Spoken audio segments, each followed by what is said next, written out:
TSTC की, जिसकी खातिर हमने की बर्बादी 3 सालों की। TSTC जिंदाबाद, TSTC जिंदाबाद। ये वर्कशॉप जहाँ पर काम बहुत से होते हैं, छोड़ के काम लड़के सारे वॉशरूम में होते हैं।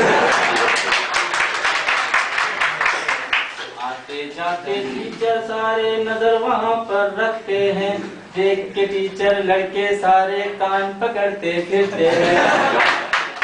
अपना सारा गुस्सा फिर वो जूनियर्स पे रखते हैं, जूनियर भी कम नहीं बदमाशियां करते फिरते हैं।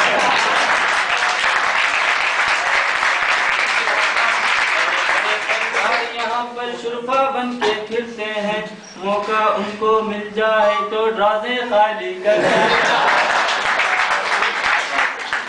जिंदाबाद। आओ बच्चों शेयर कराएं तुमको कैंटीन की, जिसकी खातिर हमने दी कुर्बानी अपनी सेहत की। कैंटीन जिंदाबाद, कैंटीन जिंदाबाद। देखो ये कैंटीन जहाँ पर बिस्किट चाय मिलती है, जिसमें दूध कम और पत्ती चीनी ज्यादा मिलती है।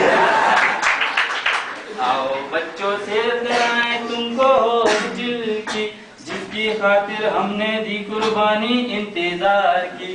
हॉस्टल जिंदाबाद, हॉस्टल जिंदाबाद। देखो ये हॉस्टल है जहाँ पर काम हमेशा चलता है, जब से मैं आया हूँ यहाँ पर इसको बनते देखा।